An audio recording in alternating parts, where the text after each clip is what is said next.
오늘 우리가 주기도문 강의 두 번째 시간 누가복음 11장 1절로 4절 같이 교독하겠습니다. 예수께서 한 곳에서 기도하시고 마치심에 제자 중 하나가 여짜오되 주여 요한이 자기 제자들에게 기도를 가르친 것과 같이 우리에게도 가르쳐 주옵소서.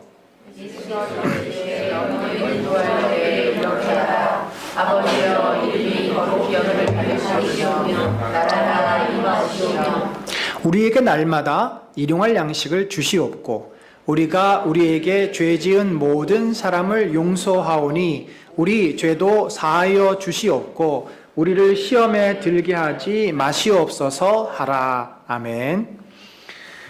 여러분, 우리가 신앙생활 하는데 제가 자주 말씀드리는 거지만 가장 중요한 두 가지의 기둥이 있다면 바로 말씀과 기도입니다. 말씀은 우리가 하나님의 뜻이 무엇인지 깨닫게 하고 하나님의 그 진리의 말씀대로 살 수 있는 지혜를 주는 거죠. 여러분, 우리가 알다시피 우리는 기독교 국가가 아닙니다. 이방 문화, 유교 문화, 또 샤머니즘 문화, 이런 문화 속에서 우리들은 성장했기 때문에 우리의 생각이 사실은 비기독교적인 생각들이 굉장히 많습니다. 그래서 우리가 하나님 말씀을 잘 깨닫고 그 진리를 우리들이 이해하고 내 이 사고방식을 고쳐지지 않으면 결국 우리는 세상 사람들의 생각이나 또는 내가 우리 부모로부터 물려받은 생각, 내 생각대로 살게 돼 있습니다. 하나님은 우리가 주의 거룩한 백성으로 살기를 원하십니다. 주의 거룩한 백성의 가치관과 그런 윤리의식과 그런 삶의 질서를 배우기를 원하십니다. 그래서 우리가 하나님 말씀을 잘 깨달아 알아야 되고 소화해야 되고 그것을 붙잡고 살아야 하는 거죠. 또 하나 중요한 것이 기도 생활 아닙니까? 우리가 기도는 우리의 영혼을 하나님의 은혜로 가득 채우는 수단입니다. 우리가 기도를 하지 않으면 내 영혼이 메마르게 돼 있어요. 기도하지 않고 내 의지로 신앙생활하는 사람은 절대 하나님의 뜻대로 순종하며 살 수 없습니다. 기도하지 않으면요, 우리는 결국은 내 의지대로, 내 감정대로, 내 마음대로 살게 돼 있어요. 내 습관대로 살게 돼 있습니다. 기도할 때 내 영혼이 풍성해지고 영혼이 힘을 얻어서 내 온 마음, 의지와 감정을 잘 다스리게 되는 거죠. 그래서 기도 생활이 얼마나 중요한지 몰라요. 여러분, 우리가 기도하지 않으면 성도로서 이 세상을 살아간다는 것은 거의 불가능합니다. 저는 오늘 그래서 주님께서 가르쳐 주신 이 기도를 통해서 우리의 기도 생활을 전반적으로 한번 돌아보고 내가 무엇을 기도하고 어떻게 기도해야 되는지에 대해서 함께 은혜 받기를 원합니다. 여러분, 원래 이 주기도문이라고 하는 것은 이 마태복음에 자세하게 나와 있고 이 주기도문의 문맥을 보면은 그것이 어디에 있다 그랬죠? 마태복음 6장 중반부에 있는데 마태복음 5장과 7장이 바로 산상수훈에 관한 이야기입니다. 산상보훈에 대한 이야기예요. 이 산상보훈의 가장 중앙에 기도가 놓여 있습니다. 곧 그 얘기는 예수님께서 우리에게 가르쳐 주신 팔복, 또 너희가 원수를 사랑하라, 또 너희가 하나님의 나라를 먼저 구하라, 이런 모든 말씀대로 살기 위해서는 반드시 이 주기도문에서 가르쳐 주신 대로 그 기도 생활이 뒷받침되어야 함을 말해주는 거죠. 여러분, 예수님께서 새벽 일찍 일어나셔서 뭐 하셨죠? 새벽 일찍 일어나셔서 기도하셨어요. 또 예수님이 제자들하고 이제 사역을 마치고 우리로 말하면 집에 돌아가서 이제 좀 쉬어야 되는 시간에 뭐 하셨습니까? 한적한 곳에 가셔서 또 기도하셨어요. 제가 성경을 읽으면서 가장 이해가 안 되는 것 중에 하나가 예수님은 왜 이렇게 기도를 많이 하실까? 예수님은 소위 말해서 신통한 분 아니에요? 신통? 하나님하고 막힌 게 없는 분이잖아요. 그냥 딱 하면 아버지의 마음을 금방 이해하고 딱 하면 아버지의 생각을 금방 아시는 분인데 왜 또 기도를 하시나? 뭐 그렇게 하나님하고 의논할 게 많은가? 그런데 놀랍게 이 성경을 잘 보면요, 예수님이 기도하셨다는 내용이 굉장히 많이 나옵니다. 그것은 예수님 자신이 한 인간으로서 이 땅을 살아가시면서 느끼는 모든 감정, 모든 그 여러 가지 것들을 가지고 계시기 때문에 이것을 하나님의 늘 은혜 가운데 두시기 위해서 그분은 기도 생활을 하신 거예요. 예수님도 이렇게 열심히 기도 생활을 하셨는데 우리가 뭐라고, 우리가 무슨 예수님의 정말 그 제자로서 뭘 쫓아가겠다고 우리가 기도를 안 하면 어떻게 살 수 있겠습니까? 그런 의미에서 우리가 이 주기도문을 중심으로 내가 기도 생활을 한번 돌아보는 것은 매우 의미 있는 시간이라고 봅니다. 지난주에 우리가 주기도문을 할 때 가장 먼저 우리의 기도의 대상이 창조주 하나님, 그런데 그분은 아버지라고 말씀을 드렸습니다. 우리의 기도를 항상 듣고 싶으신 분이에요. 여러분, 아이들이 이제 손주가 생기시는 분들은 손주가 할머니, 할아버지, 엄마, 아빠 이렇게 부르면서 무슨 얘기를 하면 그게 귀찮습니까? 아니면 그런 소리를 듣는 것이 좋습니까? 아이들이 우리를 찾으면 얼마나 그게 감정적으로 좋잖아요. 아이들이 엄마를 찾고 아빠를 찾고 할머니, 할아버지를 찾고. 하나님은 늘 우리의 기도에 귀를 기울이고 계세요. 우리가 하나님께 안 찾아가서 하나님이 우리의 마음을 못 들으시는 거지, 그런 아버지시라는 거죠. 우리가 그분 앞에 서면 하나님이 참 좋으신 아버지이기도 하지만 하나님은 너무나 거룩하시고 영광스러운 분이기 때문에 우리가 찬송을 저절로 하는 겁니다. 거룩히 여김을 받으시옵소서. 하나님, 참으로 당신은 영광스러운 주님이십니다. 우리가 미인을 보거나 미남을 보면 어떤 마음이 듭니까? 연예인을 보면 어떤 마음이 들어요? 와, 저 사람은 어떻게 저렇게 생겼을까? 감탄을 하잖아요. 하나님을 보게 되면 우리는 저절로 감탄이 생기는 거죠. 아, 하나님은 너무나 거룩하신 분이구나. 너무나 영광스러우신 분이구나. 하나님이 만들어 놓은 이 만물, 자연을 봐도 우리가 감탄하잖아요. 야, 어떻게 저렇게 생겼을까? 어떻게 저렇게 멋있을까? 감탄하지 않습니까? 아름다운 그 산을 보고 바다를 보고 우리는 감탄합니다. 하나님을 향해서 감탄하는 것, 그게 하나님께 영광을 돌리는 거죠.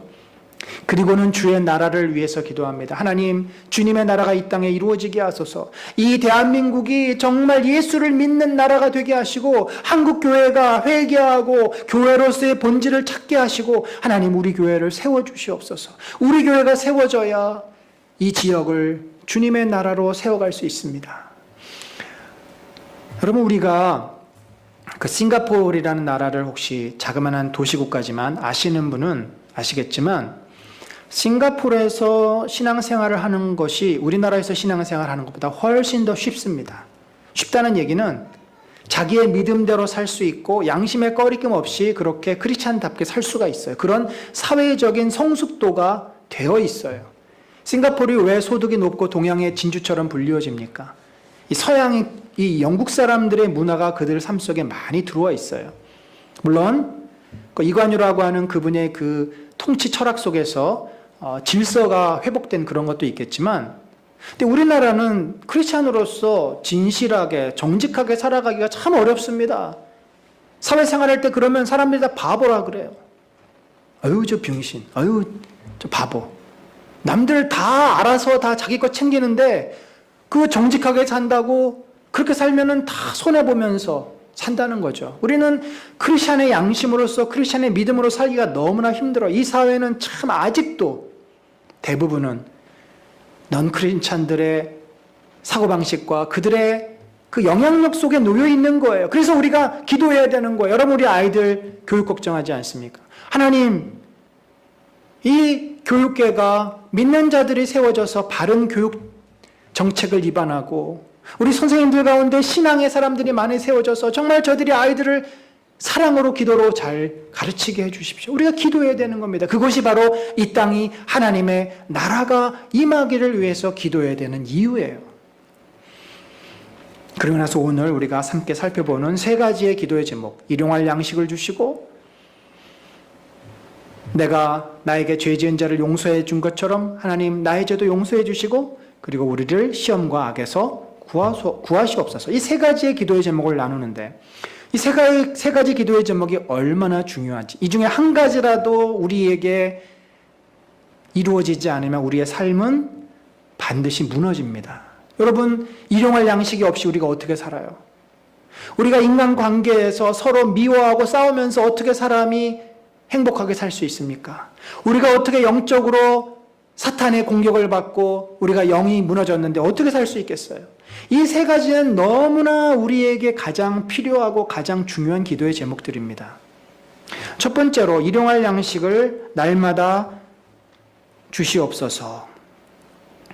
여기서 우리가 두 가지의 생각을 해볼 수가 있어요. 이 날마다 우리에게 일용할 양식을 달라는 말은 마치 오늘날로 하면 하나님 내가 일할 수 있는 일터를 주시옵소서.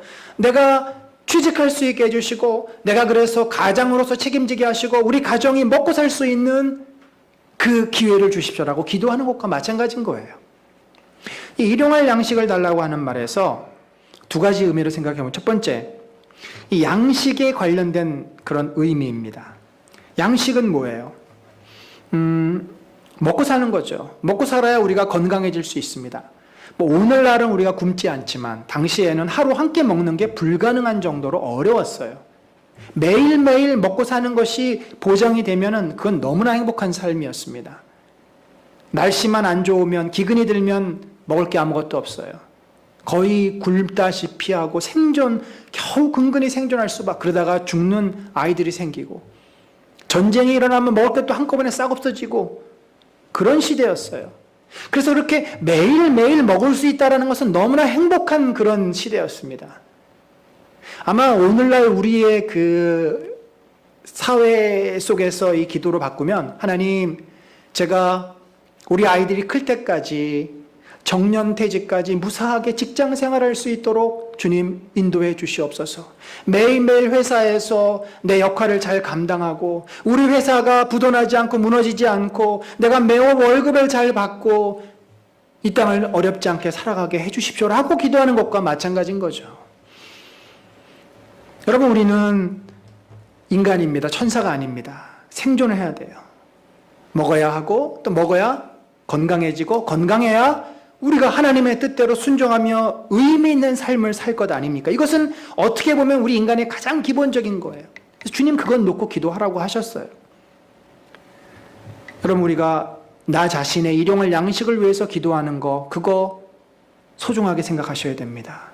내가 매일 일터에 나가서 주님 하루 오늘 열심히 일하게 해주시고 어려움 당하지 않게 해주시고 내가 오늘 이 직장에서 잘 견딜 수 있게 해주시고 하루하루 주님의 은혜로 열심히 살게 해주십시오. 눈을 뜰 때 오늘 주님 하루를 건강하게 살게 해주시고 주님이 주신 이 한날을 복되게 하시옵소서. 이 얼마나 우리에게 소중한 한날이고 하루입니까? 그렇게 기도하라는 거죠. 두 번째는 이 일용할 양식에서 일용할이라는 단어에 들어있는 의미입니다. 이 일용한다는 것이 영어로 daily bread잖아요. daily, 매일매일의 삶.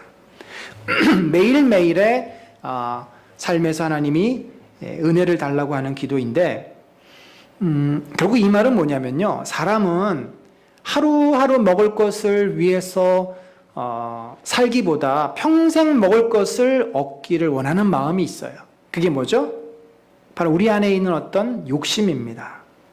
너희가 평생 먹을 것을 쌓아두려는 욕심을 내지 말고 하나님을 의지해서 하나님의 은혜로 매일매일을 살게 해달라고 기도하라는 거죠. 여러분, 사실 솔직히 우리가 뭐 1년치, 10년치를 쌓지 않아도 매일매일 내가 먹을 게 있으면 살아가는데 전혀 문제가 안 됩니다. 근데 우리는 불안한 거예요. 한 1년치가 없으면 내일 혹시 내가 굶으면 어떡할까? 그 불안함이 있고 또 하나는 이 먹을 것이라는 거, 그것은 우리에게 힘입니다. 힘. 돈은 힘이에요. 나도 모르게 내가 힘을 갖고 싶은 마음이 우리 안에 있어요. 그것이 죄죠.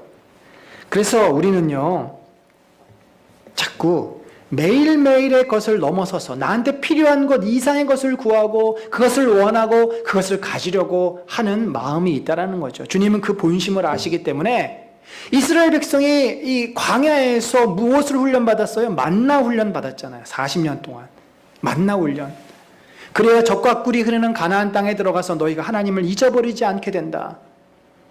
아, 오늘도 내가 사는 것이 주의 은혜구나. 여러분, 큰 병을 앓았다가 이렇게 회복되시는 분은 꼭 동일하게 그런 말씀을 하세요. 하루하루가 이전과는 다르다는 이야기를 합니다. 큰 병을 앓고 회복되는 분들은 내가 이렇게 건강하게 걸을 수 있고 숨 쉴 수 있고 살아가는 것이 너무나 소중하고 정말 감사하다. 하루하루가 너무나 감사하다. 매일매일 내가 주의 은혜로 산다는 것이 몸으로 경험된 거죠. 그런데 우리가 돈을 잔뜩 쌓아놓고 있으면 인간의 본성상 하나님을 잊어버립니다. 하나님을 잊어버려요. 점점 잊어버리게 돼요. 하나님을 필요로 하지 않는 거죠. 그래서 결국은 하나님께서는 그것을 아시기 때문에 우리에게 너가 힘을 갖고 돈을 모으면 결국은 네가 나를 멀리하지 않겠니? 그러니까 네 마음이 그것에 빼앗기기 전에 매일매일의 은혜로 살도록 기도해라 라고 가르쳐 주시는 것입니다. 여러분, 만약에 우리가 예수님의 가르침을 무시하고 내가 일용할 양식만 구하는 것으로는 내가 불안하다. 난 그렇게는 못 산다. 그래서 만약에 내 힘을 모으고 내 돈을 버는 삶을 살려고 하면 우리가 어떻게 되는 줄 아십니까? 당연히 삶의 목표가 무엇이 될까요? 돈 버는 게 되겠죠. 당연히 하나님은 뒷전으로 밀립니다. 어느덧 내가 내 인생의 운전대를 잡고 주님은 내 옆에서 조수 노릇을 해야 됩니다. 하나님은 늘 내가 원하는 거 채워줘야 되고 내가 부족한 거 갖다 주셔야 되는 조수밖에 되지 않아요. 우리는 전혀 하나님의 백성으로 하나님의 나라와 그 의를 구할 수가 없습니다. 내 의와 내 힘과 내 미래를 구해야지 하나님의 것을 구할 여지가 없어요. 왜냐하면 여러분 아시잖아요. 우리가 이 땅에서 많은 것을 얻고 많은 것을 누린다는 것은 굉장히 어려운 일입니다. 너무나 많은 에너지와 정말 희생이 뒤따르지 않으면 그것을 우리가 그저 가질 수는 없어요. 열심히 노력을 해야 겨우 얻는 것이 인생 아닙니까? 그런데 쉽게 안 되잖아요. 안 되기 때문에 늘 우리는 뭐에 시달려요? 이미 내 마음에 그런 욕심이 들어오면, 내가 내 힘을 가져야 되겠다라는 욕심이 들어오면 내 뜻대로 뭐가 모여지지 않으면 어떻게 돼요? 부족감에 시달립니다. 비교하게 돼요. 아직도 나는 이거밖에 안 되는구나. 남들은 뭐 이렇게 살고 저거 가졌고 저렇게 됐는데 나는 아직도 이 모양이구나. 부족감에 의해서 나를 못마땅하게 생각하고 현실을 싫어하고 마음의 불만이 가득 채워지게 됩니다. 반면에 내가 좀 열심히 노력해서 뭔가 좀 쌓여졌어요. 모았어요. 그럼 그것으로 끝날까요? 내가 일용할 양식보다 조금 더 있어요. 그럼 그것으로 만족합니까, 우리가? 이미 내 마음에 욕심이 들어오면 절대 그것 가지고는 만족이 안 돼요. 더 많아야 돼. 이것 가지고는 안 돼. 끊임없이 우리는 탐심에 시달리게 됩니다. 결국 인생은 이렇게 내 힘을 찾고 내 돈을 모으는 것에 거의 소진이 되고 나중에 와서는 내가 뭐하고 살았나? 인생을 허비한 것에 대해서 후회하고. 그래서 예수님이 너희가 사랑하는데 필요한 것이 있으면 되지 않겠니? 너희가 인생에게 그것이 없으면 살 수 없어. 내가 너무나 잘 알아. 너희가 구하면 내가 다 줄 거야. 아이들 교육시키는 문제 너희가 구하면 내가 다 줄 거야. 그러니 너의 마음을 세상의 성공과 야망과 힘을 얻는 데 두지 말고 나를 의지하고 나를 기억하면서 내가 주는 은혜로 살아야 되지 않겠니라고 말씀을 하고 있는 겁니다. 사랑하는 성도 여러분, 우리도 모르는 사이에 우리 마음에 들어와 있는 이 탐심의 마음을 내려놓고 하나님을 의지할 수 있는 마음, 그분이 모든 것의 주인 아니십니까? 그분이 나를 채워주시고 나를 풍족하게 하신다는 것을 믿고 하루하루의 삶을 맡기는 거예요. 하나님, 오늘 하루도 주님 안에서 복되게 살게 해주십시오. 오늘 하루 내가 열심히 일해서 하루를 정말 의미 있게 살게 해주십시오. 오늘 하루 수고해서 내 필요를 다 체험받게 해주십시오. 오늘 건강하게 해주십시오. 하루하루 하나님께 기도하고 하나님의 은혜 가운데 살면 뭐가 걱정이 되고 뭐가 두렵고 뭐가 인생이 힘들겠습니까? 그게 우리 성도들이 누리는 축복이에요. 그런 기도의 삶이 저와 여러분에게 넘치시기를 간절히 축원합니다. 두 번째는 먹고 사는 문제 다음으로 중요한 문제가 인간관계의 문제입니다. 여러분, 아무리 우리가 사회적으로 성공하고 잘 나가도 내 주변에 나를 사랑해주는 사람, 내가 사랑하고 있는 사람이 없으면 그 사람은 굉장히 불행해집니다. 굉장히 불행해져요. 우리가 스카이캐슬을 통해서 본 게 뭐예요? 성공을 위해서 모든 인간관계를 포기했을 때 결국 그 사람이 도달하는 그 헛된 야망, 그게 다 꿈, 물거품처럼 사라지는 거라는 것을 보여주지 않습니까? 그러니까 이 사회를 살아가는 사람들이 보는 시각도 그거예요. 그러니까 거기에 속아서 가는 사람한테는 그게 뭔지 모르지만 그 과정을 벗어나서 한 걸음 뒤로 물러나서 보는 사람한테는 야, 나 그렇게 살고 싶지 않아. 차라리 좀 덜 먹고 우리 가족하고 그냥 행복하게 재미나게 살고 싶어. 이건 거죠. 여러분, 우리가 인간관계를 통해서 하나님은 행복감을 느끼게 하셨어요. 가장 그게 중요한 것이 부부고 부모 자녀가 아니고 가족 아니겠습니까? 그래서 우리를 가족으로 묶어주신 거죠. 그런데 내가 만약에 이 인간관계를 잘 못하면 우리는 불행해집니다. 근데 우리가 인간관계를 잘하는 게 쉽습니까? 어렵습니까? 일을 잘하는 거는 나 할 수 있어요. 그런데 사람들하고 잘 지내는 것은 너무 어려워. 저희 큰아이가 이제 본격적으로 지금 대학원 생활을 하고 있는데 너무 힘들어하는 거예요. 첫째 주로 해서. 그래서 어제 저녁에 식사하면서 예진아, 뭐가 너 이렇게 힘들었냐? 물어보니까 자기가 사람들하고 부딪히는 게 너무 힘든다는 거예요. 왜 그랬더니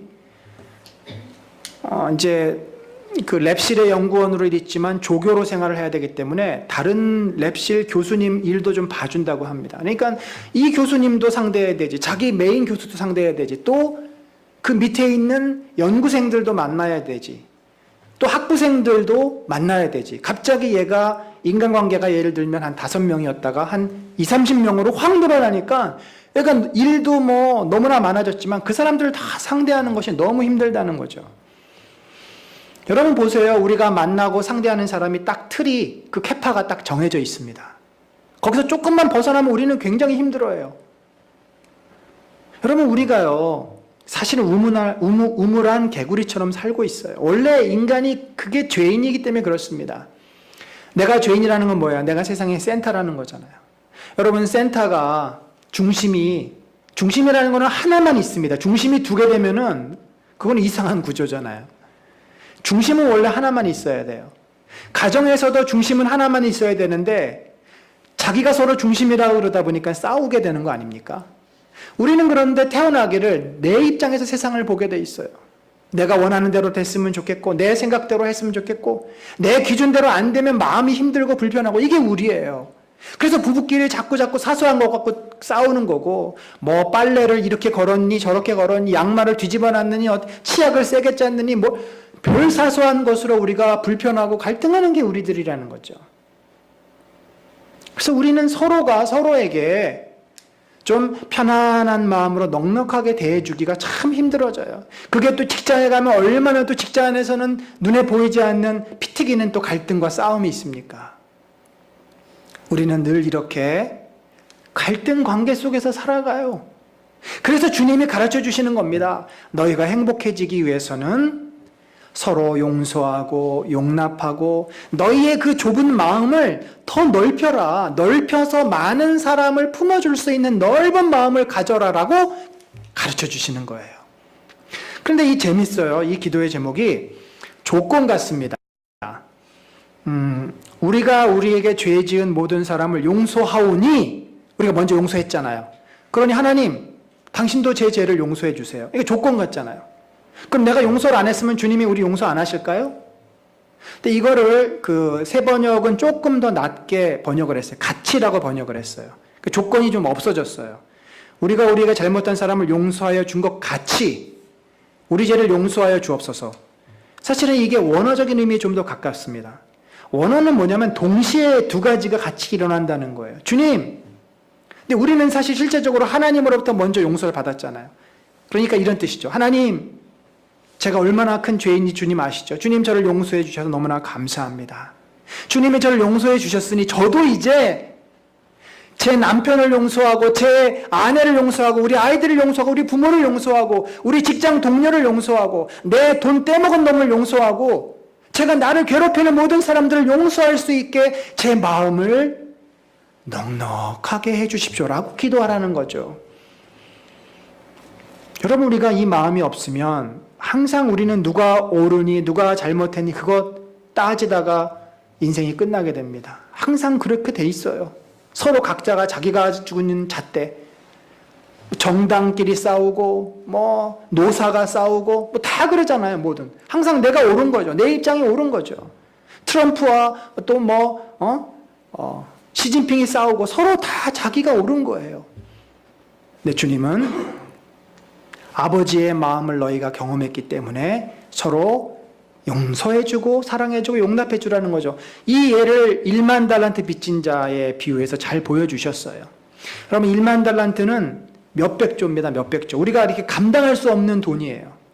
그러니까 우리가 지은 죄에 대해서는 우리가 죽어야지 죄의 용서를 받을 수 있는, 죽어야 그게 끝나는 그런 죄입니다. 근데 하나님이 우리를 용서해 주셨잖아요. 어떻게 용서해 주셨어요? 예수 그리스도의 그 죽으심이라고 하는 엄청난 희생, 그냥 용서한 게 아니에요. 엄청난 대가를 치르고 용서해 주신 거예요. 그러니까 그 용서에는 사랑까지 들어가 있는 거죠. 용서만 한 게 아니라 우리를 사랑하셔서 우리를 다 덮어주셨습니다. 그런데 100데나리온, 약 200만 원에 해당되는 돈을 빚진 자를, 그러니까 돈을 안 갚으니까 감옥에 쳐넣잖아요. 우리는 그렇게 하나님에게 죽음의 그 죄까지도 용서를 받았지만 나에게 싫은 소리 한번 했다고, 나에게 불이익을 조금 줬다고 우리는 뒤끝이 남아가지고 계속해서 불편한 마음으로 바라보고 내가 가만둘 것 같아 라고 마음에 앙심을 품게 되고, 우리는 나에게 조금이라도 잘못을 하면 그것을 그냥 넘어가는 법이 없다라는 거죠.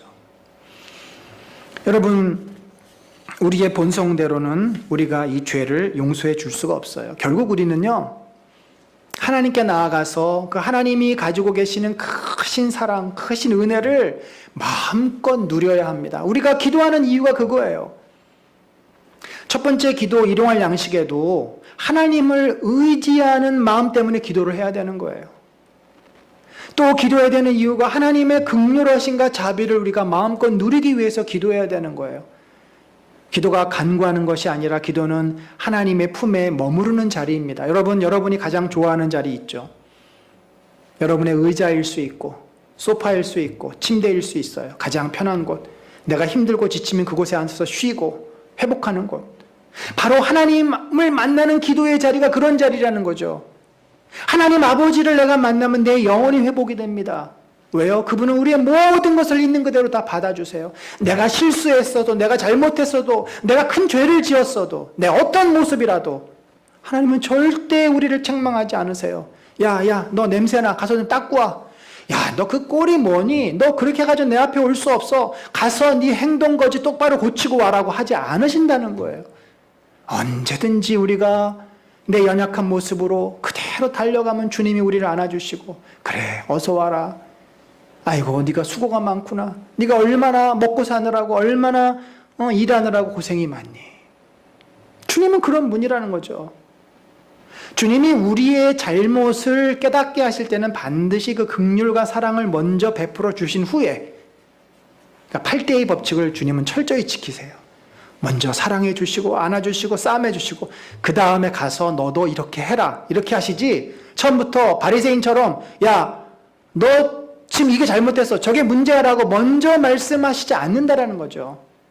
여러분, 그래서 우리는 늘 주님 앞에 가서 기도해야 돼요. 기도하다 보면 내 마음이, 그 딱딱했던 마음이 부드러워지고 얼었던 마음이 녹아지는 거, 편해집니다. 하나님 감사합니다. 하나님 감사합니다. 내가 힘을 얻습니다. 내가 회복이 됩니다. 내 마음을 주님이 알아주십니다. 그리고 나면은 이제 나도 나를 힘들게 하는 사람, 내 마음에 안 드는 사람을 조금 이렇게 받아주고 용납할 수 있는 마음에 그 여유가 생긴 거예요. 여러분, 우리의 이 좁은 이 마음을 주의 사랑으로 채우면 마음이 자동적으로 넓어져요. 또 주의 사랑으로 채우면 마음이 또 넓어져요. 그래서 계속 우리의 마음을 넓히는 거예요. 신앙이 성장한다는 것은 무엇입니까? 내 안에 그리스도의 사랑이, 그리스도의 은혜가 계속 채워지는 것이에요. 그래야 내 마음이 넓어집니다. 그것 없이 머리로 신앙생활하면 내 마음은 그대로예요. 절대 우리 마음이 안 바뀝니다. 절대 안 바뀌어요. 우리가 주의 사랑으로 내 마음이 따뜻해지고 내 마음이 편안해지고 그래서 그 따뜻하고 편안한 마음으로 내가 만나고 싶지 않은 사람, 불편한 사람을 품을 때 그때 우리는 주님을 닮게 될 줄로 믿습니다. 그런 모습으로 우리가 변하도록 기도하시기를 간절히 축원합니다. 마지막은 우리 영혼을 위한 기도입니다. 여러분 놀랍게도 이 먹을 것을 위해서 구하고 또 관계를 위해서 기도하는 것은 다 이해가 되지 않습니까? 실제로 우리가 그런 것을 느끼고 힘든 문제니까. 근데 예수님께서 사탄의 시험에 빠지지 않고 악에서 구하게 해달라고 두 번이나 이 두 번의 두 마디에 걸쳐서 기도를 하라고 이야기를 하십니다. 여러분, 사탄이 정말 어디 있을까요? 사탄은 존재합니까? 어떤 모습으로 나타날까요?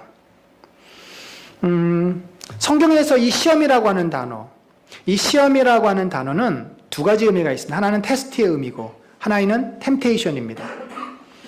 테스트의 의미는 이스라엘 백성이 광야에서 그 믿음을 시험받을 때 하나님께서 그들을 시험하셨다.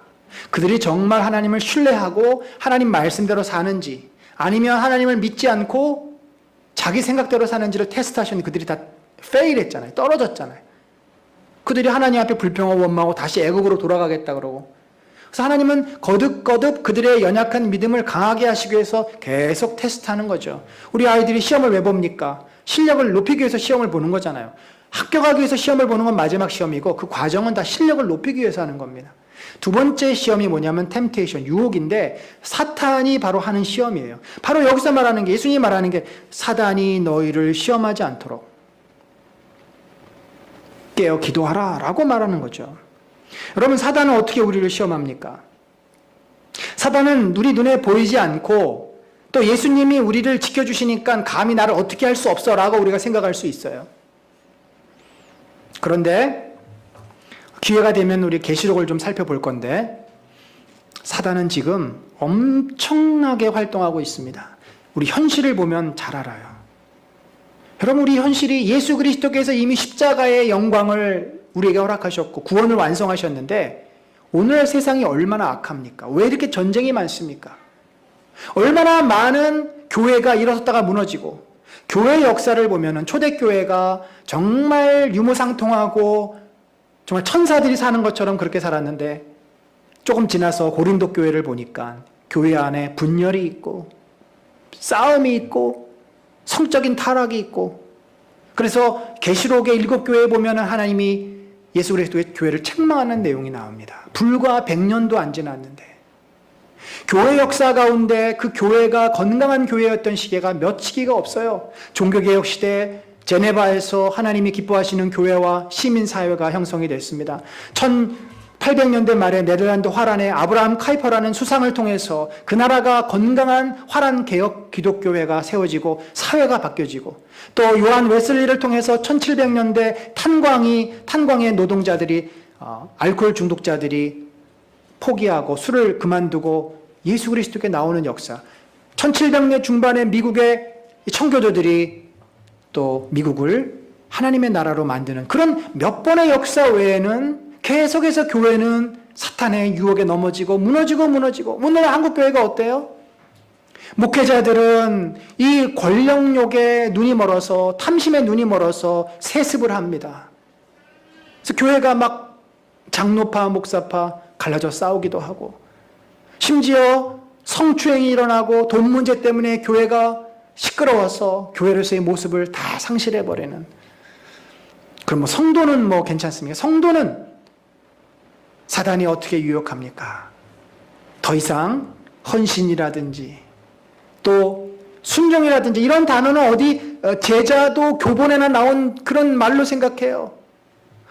사명을 받고 제자로 살아가는 것은 그 목회자들이나 하는 거지. 우리 성도들은 그렇게 못 살아. 우리는 먹고 사는 게 얼마나 힘든데 그냥 교회 가서 예배드리고 그냥 편안하게 살아야 돼.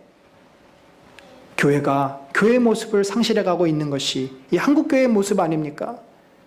오늘날 이 사탄은 우리를 어마어마하게 흔들어대고 있습니다. 계시록에 나와 있는 그 영적인 싸움에 대해서 나중에 자세하게 다루겠지만 바울은 종말을 말하면서 고린도전서 15장 24절에 이 마지막 때와 마지막 때가 오기 전에 예수 그리스도께서 뭘 하고 계시는지에 대해서 설명을 하는데 이걸 좀 이렇게 정리해 볼 수 있습니다. 24절에 보면은 그 후에는 마지막이니 이렇게 돼 있어요. 그 후는 뭐냐면은 예수님이 다시 오시는 걸 말해요. 예수님이 다시 오셔야 이 인류의 종말이 온다는 건데 그때 마지막 때는 모든 통치와 모든 권세와 능력을 멸하신다. 이것은 사탄의 권력과 사탄의 권세를 말합니다. 그리고 26절은 이게 인클로지오니까 다시 반복해요. 맨 나중에 멸망받을 원수는 사망이니라. 그 모든 통치와 권세와 능력이 누구냐면 바로 사망, 사탄이죠. 그 사탄이 마지막 때에 멸망을 받을 것이다. 그러면 예수님이 오셔서 다시 오실 때 그때까지가 말세인데 그때까지가 지금 우리가 사는 이 시대인데 이 시대는 뭐를 해요? 그가 예수 그리스도께서 모든 원수를 그 발 아래에 둘 때까지 이 모든 원수를 발 아래에 둔다는 것은 시편 110편 1편을 바울이 재인용한 것인데 왕이 적을 포로로 잡았을 때 포로들이 그 왕 앞에 꿇어 엎드려 있는 모습을 의미하고 또 하나는 전쟁터에서 적 장수를 칼로 넘어뜨리고 그 머리를 밟고 있는 모습을 말합니다. 발 아래에 그 머리를 짓누를 때까지 곧 완전한 승리를 할 때까지 반드시 뭐래요? 왕노릇하신다. 그러니까 예수님께서 통치하신다라는 말이에요. 이 통치한다는 왕노릇한다는 말이 재미난 단어인데 바실레오라는 동사로 쓰였습니다. 이것이 명사형이 되면 바실레우가 돼서 나라예요. 하나님의 나라. 바실레오 떼우가 뭐냐면 하나님의 나라예요. 그러니까 늘 성경에 하나님의 나라가 오기를 기도하라. 그 얘기는 뭐냐면 예수님께서 통치하시기 위해서 기도하라. 무엇을 통해서? 교회를 통해서. 그러니까 오늘날 예수 그리스도는 사탄의 그 유혹과 공격에 맞서서 교회를 지키시고 교회를 세우시고 영적인 싸움을 싸우고 계시는 거예요. 사도 바울이 에베소서 6장에 너희가 믿음의 전신갑주를 입어라. 믿음의 방패, 성령의 검, 의의 흉배, 구원의 투구, 진리의 허리띠, 복음의 신발, 바로 이런 것을 가지고 영적인 싸움을 싸우라고 이야기하고 있는 겁니다. 여러분, 지금 사탄은 놀고 있지 않습니다. 사탄은 우리를 공격하고 있고 무너뜨리려고 얼마나 노려보고 있는지 몰라요. 여러분, 우리가 그런 생각을 전혀 안 하고 있다면 깨어 있어야 합니다. 사탄이 공격하는 방법이 세 가지예요. 이런 것을 생각해 보지도 않고 의식하지 않는 사람은 어떻게 사냐면 세상 사람들하고 똑같이 살게 만듭니다. 자꾸 우리가 세상 사람들하고 똑같아지도록 만들어요. 세상 사람들이 하는 대로 소비하고 세상 사람들이 하는 대로 먹고 살고 세상 사람들이 하는 대로 교육시키고 세상 사람들이 하는 대로 출세하려고 하고 나의 가치관, 나의 삶의 기준이 세상 사람들하고 똑같게 만듭니다. 이것이 사탄이 주는 가장 무서운 전략이고 오늘날 한국교회가 여기에 완전히 지금 함몰되어 있습니다. 구분이 없어요. 구분이. 근데 우리는 누구예요? 구별된 백성이에요. 부르심을 받은 백성이에요. 거룩한 백성이에요. 달라야 돼요. 세상 사람들은. 뭐가 달라도 달라야 돼요. 저들은 자기만을 위해서 산다면 우리는 주님을 위해서 살아야 돼요. 그런데 우리는 얼마나 많은 경우에 내 옆에 사람이 뭘 하는지가 중요하고 세상 사람들이 어떻게 사는지가 중요하고 거기에 늘 마음이 빼앗기는 거. 이거는 이런 것과 마찬가지예요. 예수님이 하나님께서 가나안 땅에 들어가면 너희가 절대 가나안의 우상을 섬기지 마라. 그렇게 말씀하셨어요. 그것이 올무가 되어서 너희에게 가시가 되고 너희를 결국 멸망케 할 것이다. 네, 그렇게 하겠습니다라고 말했지만 막상 가나안 땅에 들어가니까 바알을 섬기는 그 제사가 너무나 화려하고 멋있어 보이는 거예요. 자기랑 같이 일했던 사람이 초대를 합니다. 그냥 와서, 이건 초대한 거니까 와서 같이 밥 한 끼 먹고 가. 아, 그래? 알았어, 갈게. 갔더니 막 너무나 화려하고 너무나 재밌고 거기에는 성적인 유혹도 있고 홀딱 빠져버리는 거죠. 너무나 화려하고 멋있는 이방의 문화에 마음이 다 빼앗겨 버립니다. 그래서 하나님을 섬긴다고 하지만 실제 삶은 늘 거기 가서 노는 거예요. 이게 오늘날 우리 한국교회의 모습입니다. 여러분, 우리는 항상 자신을 돌아보아서 내가 혹시 불신자처럼 살고 있지는 않은지, 내가 구별받은 백성이라 그러는데 내가 하나님의 백성으로서 사는 모습이 뭐가 있는지를 한번 돌아봐야 돼요. 우리가 그런 의식이 없을 때 너무나 사단은 우리를 우습게 생각하고, 그래 네가 뭐 날아봐야지 뭐, 내 손에 내 손에 손바닥 안에 있는데. 그 다음에 사단이 우리를 공격하는 것은 우리를 타협하게 만듭니다. 하나님을 믿고 하나님의 백성으로 살려고 하는 사람에게 가장 쉽게 접근하는 방법이 바로 타협하게 만드는 거예요. 야, 너 뭘 그렇게 열심히 교회를 하려고 그래? 너 뭘 열심히 이렇게 예배를 열심히 드려? 적당히 좀 해. 먹고 사는 게 얼마나 힘든데. 좀 네 가지고 있는 꿈도 좀 펼쳐야 되잖아. 네 인생도 있잖아. 언제까지 너 맨날 교회 가가지고 그 시간 다 허비할래? 우리를 타협하게 만듭니다. 하나님보다 세상을 사랑하게 만들고 내 것을 갖도록 자꾸 내 마음에서 그런 충동을 불러일으킵니다. 사실 우리가 하나님의 뜻대로 순종하며 살고 하나님께 헌신하는 것이 주의 말씀인데 우리가 순종을 못해서 그렇지 그게 옳은 것은 아닙니다. 근데 우리 마음속에 그렇게 해도 된다는 암시와 그런 생각을 자꾸 심어줘요. 그래서 타협을 하고 나는 전혀 마음에 아무런 근심 염려 없이 편안하게 잘 사는 거죠. 마지막은요, 우리를 직접 공격하는 거죠. 우리의 마음을 흔들어 놓습니다. 낙심하게 만듭니다. 상처를 줍니다. 두렵게 만듭니다. 심지어 우리에게 아프게 만들고 우리를 무너뜨리게 만들고 여러 방해거리를 줍니다. 그래서 우리들이 하나님에 대한 신뢰를 깨트리고 우리들이 순종하지 못하게 만들어요. 오늘 안 나오셨지만 우리 안희주 선교사님이 이제 5월 24일 날 말라위로 다시 돌아가시려고 티켓팅을 하셨어요. 근데 이제 새벽에 이렇게 이번 주에 나오셨는데 갑자기 배가 아프셔가지고 기도하다 말고 돌아가셨는데 저한테 다음날 그렇게 말씀하시더라고요. 목사님, 요즘 사탄이 얼마나 저를 공격하는지 제가 말라위에 돌아가려고 이제 마음에 작심을 하고 기도를 하는데 왜 이렇게 자꾸 몸이 아픈지 모르겠습니다. 어깨가 아파가지고 어깨 치료를 좀 마쳤더니 또 갑자기 배가 막 뒤틀리고 배탈이 나시고 또 감기가 걸리시고 막 여기저기가 지금 아픈 곳이 본물 터지듯이. 사실 그동안 잘 쉬셨거든요. 몸 관리 잘 하셨어요. 그러면 이제 권사님이 이런 생각 드시지 않겠습니까? 선교사님이 내 나이가 77세인데 내 몸이 이렇게 자꾸 아픈 거 보니까 이제는 가면 안 되나 보다. 그 마음의 자신감이 확 떨어지지 않겠어요?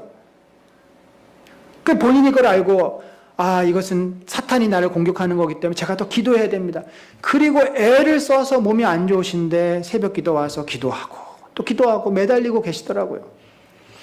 사랑하는 성도 여러분, 베드로가 우리에게 이렇게 권면했습니다. 우리 같이 한번 읽어보고 말씀 맡겠습니다. 같이 한번 읽어봅니다. 근신하라, 깨어라, 너희 대적 마귀가 우는 사자같이 두루 다니며 삼킬 자를 찾나니. 여러분, 우리가 인생을 살아가는 것이 왜 쉽지 않습니까? 첫째는 내 안에 죄가 있어서 그렇고, 둘째는 그 죄를 자꾸 불러일으키는 사탄이 우리를 유혹하고 공격하기 때문에 그렇습니다. 우리가 몰라서 못 사는 건 아니에요. 다 알아요. 그렇지만 그 유혹과 공격을 감당할 힘이 없으면 우리는 무너집니다. 사랑하는 성도 여러분, 주님께서 우리에게 너희가 날마다 기도하면서 살아라 라고 말씀하십니다. 그것이 너희의 복된 삶이다. 무엇을 기도하냐면 하나님의 나라가 이 땅에 이루어지기 위해서 기도하고 너희가 매일매일 건강하게 일터에서 열심히 주의 은혜로 일할 수 있도록 기도하고 너희의 마음을 넓혀서 내가 조금이라도 사람들을 품고 사랑할 수 있는 마음을 달라고 기도하고 그리고 무엇보다도 악한 사탄이 너를 흔들어대거나 너를 넘어뜨리거나 유혹에 빠뜨리지 않도록 영적으로 깨워서 그 공격을 잘 감당해낼 수 있게 기도하라 라고 가르쳐 주십니다. 우리가 이러한 기도를 매일 하십시다. 매일 하면 어떻게 될까요? 우리가 정말 건강한 크리스찬으로 살지 않겠습니까? 하나님의 은혜 가운데 살지 않겠습니까? 매일매일이 감사하고 매일매일이 기쁘고 얼마나 우리의 인생이 복되게 되겠습니까? 저와 여러분이 그런 참으로 복되는 인생으로 기도 생활을 통해 세워질 수 있기를 우리 주 예수 그리스도의 이름으로 간절히 축원합니다. 지금은 우리 구주 예수 그리스도의 놀라우신 은혜와 하나님 아버지의 무한하신 사랑과 성령님의 감화 감동 교통하심이 참으로 주님 가르쳐 주신 기도를 붙잡고 매일 기도에 힘쓰며 주의 은혜 가운데 살기를 작정하는 심령 위에 지금부터 영원까지 함께 있을지어다. 아멘.